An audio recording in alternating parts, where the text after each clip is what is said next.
Right, it's time to get stuck into the Tamiya Wild Dagger. Hey guys, welcome back to Tamiya Legends, and once again, thank you for stopping by. So it's time to get our hands dirty and get into the Tamiya Wild Dagger. So if you watched the first video on this, you'll know that I got this as a pretty much a new build. It has been run, but I've got a sneaky feeling it's been built incorrectly. It's been kind of put a battery through it and something wasn't right, because there's a horrible noise on the front gearbox. But as I say, you can tell by the whole car and the tyres that it's really not being run. So as I said, the ball races have turned up now and have been on order for ages. So there's 20 bearings in there. This is a twin motor chassis, so it's a case of dropping both gearboxes out. It has, as I say, it's twin motor, so there's no drivetrain in the middle. It's just a case of dropping the gearboxes out. I want to see if there's grease in there, you know, all these sort of obvious things. I'm going to drop the rear gearbox first because that one seems to be nice. We'll fit that with bearings. I've got the original manual for it. So, what was I going to say? Yeah, we'll just make sure that gearbox is okay. Because I do the rear first, which is hopefully in great condition, I'll then know what's not quite right about the front gearbox when I drop that out. And fingers crossed it's nothing major. I don't think it will be, but as I say, I don't know anything about the chassis design or gearboxes, so we won't know until we get in there. So just before we get our hands dirty, I'll just give you a quick preview of what's coming, what this is going to look like. So this car is going to be done in the Tom Cruise movie Days of Thunder scheme. This is a picture of the actual car, and those colours and the decals work awesome. I have actually done this paint scheme on a Subaru Brat, which I'm showing you now, and it looked absolutely epic. This one won't look as good as the Subaru Brat because that was a hard body and it was, you know, the hard front grills and stuff, and you could really paint it. But nevertheless, I think with the correct colours, I've got the decals for it. I think the wheels will probably go black, and also I've got some large Goodyear, a pair for each wheel of the tyre decals. So I think it is going to look pretty cool, but yeah, and that's just because I'm not a lover of the box art Wild Dagger. I want to do something a little bit special. So that's for the next video, but like right now, let's get the toolkit out and let's figure out how to drop these gearboxes out. Right, so a quick look at the instructions, and it looks like each gearbox is held on by 8 screws. So as I say, we're going to drop the rear one first because that one does feel correct. So I think it's just a case of taking the 8 bolts out. That gearbox is then going to drop out, and then it's just a case of whizzing this rear bumper off, undoing the shocks from the top. Once the bumper's off, it's got the U metal arm which will pull out, front arms will come off. Undo the top arm bolts, and then both arms come off, and then we'll just have the gearbox with the motor in it. So let's see if that's correct. So that's the gearbox dropped out. As I say, this is the rear. I love working on stuff I've not worked on before. What is this chassis? Is this the WR01? I think it's WR01, which was the very first of this style chassis. So as I say, this gearbox is, I believe, correct. The diffs feel great, although the gearing is quite high, so it's quite hard to turn. But when the wheels were on, it all felt nice. So next step, I'm going to drop these 2 top suspension screws out, and also the upper arm screws out, and then take the bumper off, which will allow me to get this U-shaped metal bracket that'll pull out, and that should just leave me with the gearbox. So anyway, let's give that a try. Right, so that's just the gearbox on its own now. Took the drive cups out, the motor's out, 2 pinion settings on here for an 18 and a 20. This one's actually running a 20, as again, I've not looked on the manual, so I guess this is correct. It's got a different pitch pinion on from what I would have assumed it had. Small, so that's a, what did I say, that's an 18 tooth pinion. So looking at this now, we've got 4 bolts at the back to take off, to take this section off, and then we've got 2, 4, and then another 5 bolts to separate the casings. So let's do that and let's see what we find inside. Right, there we have it. Wow, in great condition. So as I say, it's hardly been used. Plenty of grease on, which is nice. but I will add a little bit more because obviously I'm going to get my grubby fingers on it. But yeah, there's a fair bit going on in there, isn't there? Look at that. So sealed gear diffs, I presume. Yeah, it will be. God, you got a lot going on there. Wow. So looking at this, we have a set of ball bearings to fit on either side of the casings, which the other one's below that. And it looks like we've got a pair on this gear, a pair on this, and a pair on this. So that'll be 2, 4, 6. That should be 8, which will leave on the front gearbox. That'll be 16, and it comes with 20. Yeah, that's bang on. 20, and then 2, 4, 6. No, that's not right. Hang on. 20 bearings. So there's going to be 2, and then we'll probably have to whiz these out just to see what's going on before I make these silly comments, because I might have got that wrong. Right, let's get a nice clean cloth and we'll take these out and start adding the bearings. Right, that's the bearings in. I have to say, I've been conned. I'm 2 bearings short on the bearing set I got off eBay. That's peed me off, that's ridiculous. It's come with 20 bearings and it should have been 22. Anyway, you know what I mean, these things are dirt cheap, and I've got the bearings, it's not a problem, but it's just a little bit frustrating. So as I said, there's a bearing in each case, that's where the diff goes, and then there's a pair of bearings in each of these gears. I'm going to take a flyer and not open the diff up. I've put the cups back in and felt, and it feels great, and because this is all greased up correctly and the diff feels so good, I'm pretty sure that's greased correctly. So now I'm going to just dig the instructions out and we'll build this back up and then seal it up. And that's the gearbox greased and bearings in. Lovely. So it's just casing out. I'll just clean a little bit of that residue off there, and then we'll bolt those gearboxes back up together. And then what I do just want to check is the alignment of the pinion to the motor. Just make sure it's been set up correctly. Not saying it hasn't, but I'll double check that just to make sure, and then we'll get the motor banged back in it. Right, gearbox bolted back up, just checking the motor, the pinion.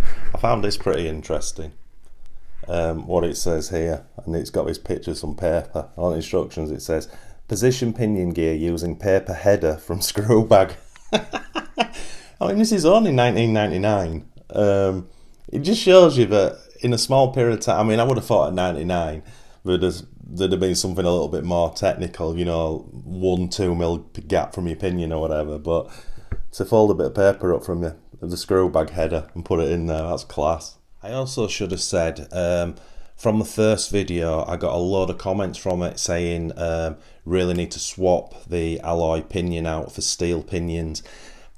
To be honest, I forgot all about it, so maybe after I've made this video, I'll have a look and order a couple of steel pinions for it. Again, you know, I don't do a lot of heavy running, so those alloy pinions will be fine for the amount I'm going to do. But I will, if I remember, I will order a set. So the motor's in with the 18-tooth pinion, and I've just cleaned the arms up and fitted a pair of bearings in either side. So it's just a case of greasing the outcups, the dog bones, and building that section back up now. Right, rear gearbox built back up, all cleaned, fully ball raced, all greased. Looks great. As I say, it looks brand new. It's awesome. What I have just done is I've just taken the shocks off. Obviously these are pogo stick shocks, but they're absolutely rock solid. So what I'm going to do is I'm going to take it apart because there's a little bit of like a rubber tubing in there that needs greasing. So I'll just re-grease the inside and put those on. I'm going to talk at the end of this video about maybe some upgrades, because I could change these shocks right now to some small oil dampers, but there's a big mod that you do on this car, or you can do on this car, where you can go to, I'm not too sure size, I think it's 90mm shocks, and because apparently obviously you've got this amount of travel, and with the shocks you get in the kit, you know, you've got like that, whereas if you've got a 90mm, it gives you full travel. And the way you do that is by putting another cover over this, I believe, which raises a shock tower up here, which allows you to put your longer shocks on. But again, we'll talk about this because there's some serious upgrades I'm contemplating doing with this this truck. But for now, we'll just get these, because also I'd like to drive the kit stock first of all before we do make any changes to it. So let's get this done now. Right, and that's that section completed. As I said, these are not great, but that's a lot smoother than they were, just with that bit of grease on the inside of them. That's all the movement they have. That's top. It's crazy, isn't it? But as I say, I want to run it in standard form first of all. Now, I was going to talk about the upgrades later, but while I've got this out, I think it's a good time. What I have noticed is there's a lot of aftermarket parts of this chassis, but they are expensive to do the lot. But what you can do, you can get a front and back rear higher shock tower, which then allows you to put 90mm shocks on, which will double the amount of suspension you get. But you can also get alloy top arms, alloy bottom arms, alloy hub carriers, and on the front you can get the steering hubs as well. So all that unit there would be alloy, and that would be alloy.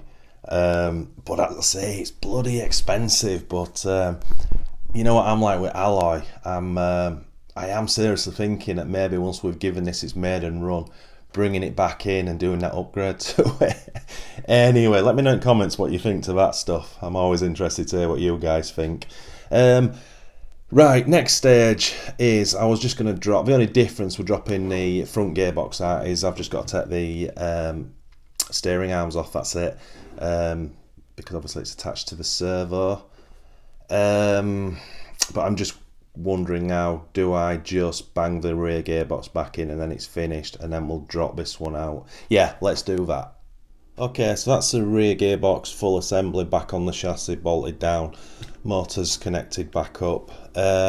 So I won't bore you doing all exactly the same with the front until we find what this actual problem is, because this is a bit I'm really worried about. So the diff doing that feels okay, but when I turn it, listen. Oh, something's amiss. I don't know what that is. I hope it's something simple. So what I'll do is I'll disconnect the motor wires, disconnect the steering arms, and we'll drop the gearbox out, and when I come back, hopefully we'll be at that stage where I've figured out what this issue is. Right guys, I found a problem, and it's a really simple one, or it could be. So I just dropped the gearbox out, and then obviously I just went straight to the pinion side. See, you spot the problem, guys? Both screws are in the 20 position, and obviously it's an 18. So it's got an 18 pinion on, but it's fitted it in the 20 slots. So obviously the pinion gear is missing the spur gear. So the fix itself, mega easy, but depending on what it's locked now, but depending how many times he's used it, it could have destroyed the teeth on the spur gear. But anyway, same process. I'll whiz it all apart and then I'll come back when I've got the casings apart, and fingers crossed it's not damaged anything. Okay, the plot thickens. So I've just dropped a motor out and straight away the pinion was loose. Well, the actual grub screw wasn't even in. So I've had to shake the gearbox around to get the grub screw out. The pinion looks to be unscathed, but obviously that's the alloy part. So as I say, we're back to square one in dropping these cases and really hoping that one, that this spur gear isn't damaged, and two, this little grub screw hasn't got inside other things and trashed some teeth. Anyway, let's open it up. Well, it looks like we've got away with it. The main gearbox itself is great condition. You can see there seems to be a lot more grease in there, so obviously because this gearbox has hardly run, I can't imagine with the noise it would have made that they even put a full battery through it, because it would have been quite a horrendous sort of crunching noise. So you can see on the little spur it's got some dark patches where the pinion has rubbed. Now, as I say, the pinion's in tip-top condition, and I've been through these teeth front and back, and I've just run my nails through each one, and there's no lips on them whatsoever, and it's not worn, which is awesome. So I dodged a little bit of a bullet there. Such an easy fix. These things blow me away how these things happen and they don't get fixed at the time. But anyway, as I said, now let's get the ball races out. I'll do all this off camera, and we'll get this gearbox built back up. And that's the front gearbox finished. Fully ball raced, fully greased, motor in the correct position, pinion on securely, and shocks have been taken off and greased. All feels very smooth. Them shocks are poor, they're very, very poor. Anyhow, that's it. So what I'm going to do is I'm just going to clean the dust off the chassis at the front end. I'm not going to do anything else with this chassis at the moment. It's probably just a case of getting the gearbox bolted back on, and then get the hexes and the wheels back on, and let's really be able to feel these gearboxes and just make sure we're 100% happy with it. Right, that's it finished. It's like a brand new car now. I'm very happy with that. You can feel, because of its two motors, you can feel the sort of double torque of the motors. If you lift it up and do it just on the rear, it's just normal, but then you add the four wheel. Yeah, it's very, very torquey. Lovely and smooth now. Just as I was building it back up, I had to take the front shocks back off, because when I did the rears, they were, well, as good as they're supposed to be, but the backs were too hard, so I didn't have enough grease in them, so I've taken them back off. Let me see if I can lift this so you can see it jumping around. The whole thing wobbles. Cool. So yeah, that's pretty much what I wanted to do today. So I've just set the body pins up at this height, because if I can do this at this angle, come on, don't be a pain. There, like that. And that's kind of where I want the shell sitting. A lot of people have them very high up on the pins to give it more of that monster truck look, but I'm not a lover of that, if I'm honest. So that's where I want it, and obviously with the suspension that's on it right now, you know, I think it still looks good, and I don't think it is a monster truck for me, this one. It probably is, but it's not an out and out monster truck. It's just a big wheel truck. That probably sounds stupid. Anyway, I like where that shell's sitting. So that's a decent morning's work, to be fair. Would have done this ages ago. I had the bearing set turned up. So I just left it downstairs out of the way. But I'm a lot more upbeat about this truck now. It's daft as it sounds. It's just, now I know. The thing about that problem is, if I'd have looked at the gearboxes closely, I would have noticed the motor mounts where it was stamped 18 and 20, and I could have just seen one was 18 and one was 20 and would have known straight away what it was. But instead I left it downstairs, like fearing, oh, it's going to need a couple of new gears and stuff. So as I said, that was an easy fix. It always makes me, I'm going to say it makes me laugh, but it's always a strange one when I think back to how I was back in the day. I mean, this is 99, so what, 20 years old, but whoever's bought this, taking the time to build it, and build it to a great standard, grease-wise and all that, all the screws, nothing was stripped, that I come across anyway, and it was like, so they've obviously taken the time and done it correctly, but to make a little boo-boo like that and put it in the 20 slot instead of the 18, and then to connect it up, and obviously something's making a terrible noise, and then just to sort of leave it, you know, to me, obviously because the protective film's still on this, so it's almost as if a chassis was built first, they cut it out, mounted it, and it was, you know, it was getting ready for spraying, but before they wanted to do that, stick a battery, stick your radio gear in it, and give it a blast, you know, and it's almost as if whatever, because they couldn't get it to run right, you know, it's just parked, it's just put on the shelf and forgotten about. Which is awesome for us guys, because, you know, we get these 20-year-old new builds, so, you know, it's happy days. But when I think back to me, you know, earlier than that, I don't think I could have left it. You know, you would have got to the bottom of it one way or another. Although, and this is what I was thinking as I was working on it, you know, I go back to, I don't know what year, 86, I think, maybe 88, I can't remember, when I got the Thundershot brand new. You know, if I'd have built that and it had a horrible noise on it and that, you know, I would have done my utmost to fix it. But back then there was probably no internet back then. Or maybe there was, I don't know. But you didn't have all these forums and help that's around you nowadays, I suppose. So it wasn't just a case of sticking on your smartphone and typing in what's this noise and someone will come and tell you. So maybe, you know, that's maybe why. Anyway, I digress. So yeah, super happy. Diff's mega smooth. Obviously now it's all fully ball raced. The movement of the gearbox is super smooth. Suspension, as good as it should be. Oops. But yeah, so as I say, next up for this is going to be the body shell and the wheels. So the wheels are going black.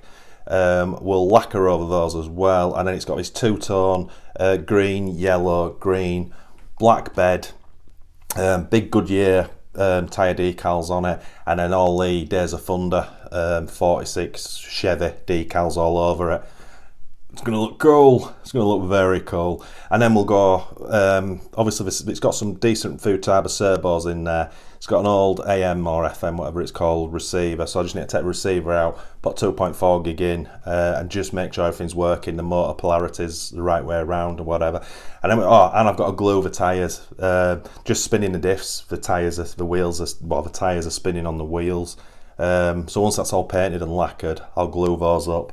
I need to find a better way of gluing as well, because when I did the Mad Rabbit ones, I made a real mess of the tyres, which is frustrating. And then I'll say we'll take it out and we'll give it a blast, which I'm super excited about. Just staying with this manual speed control, 2540 motors on 2S. We'll see how that runs. And we've always got the option, if you want to make it a little bit quicker, we can stick the 3S battery in it, and you know, and that'll give it a little bit more oomph. And then after that, it's whether I do any upgrades to it. As I say, there's all that alloy I could buy for it. Is it really worth it? You know, if I wasn't doing YouTube, then it's not something I would do, because you do these things so you guys can see, knowing that it is really a waste of money, all this alloy, and does it really improve this truck? Probably not. It does in the bling factor, but as I say, I added it all up. Just to go through very quickly, you have to get rid of the manual speed controller and go to, or I want to, and go to an electronic speed controller. Reason I want to do that is because a lot of you guys were saying make this four-wheel steering as well, which you can do pretty easily. So that'd be a cool mod on its own to make the truck four-wheel steering. And then, as I say, you've got your new alloy shock towers, then your 90mm shocks, which I don't have. Although I'd have to measure, because I've got a DBO1 and a DBO2, and I'll have to measure those rear shocks, because they could be 90s, because I'm upgrading those shocks. So I would actually have 2 pairs of CVAs that could go on this, which would be cool and save me some money. And then, as I say, all front and back arms, hubs, hexes, all that's alloy. Look really, really trick. As I say, that's definitely one for a later date. But the next thing up is the body shell, which I'm really looking forward to. Hopefully I get it right. Choosing the right colours of paint is really important. I think the green I need is PS28. It's a really vibrant sort of green. I've got the yellow, but I just want to double check that Tamiya don't do any other yellows, because as I say, it's really important that these match. And then once those 2 colours are on, probably back it in white just to really make that green pop. But there's a fair bit of masking. Not too worried about the sort of what is it? Is it green, yellow, green? So it's basically a huge yellow stripe. So all the lines are kind of dead straight. I've just got to make sure the masking's down correctly. Doing the black bed, a little bit more involved to get that right. But and again, we'll worry about that when we're doing it. So I'll shut up because I really am babbling now. So once again, guys, thanks for watching. It's really appreciated. If you are new to this channel, if you could please consider liking and subscribing to support us. And if you do that, please smash that notification bell for our weekly videos. And as always, guys, happy arseeing.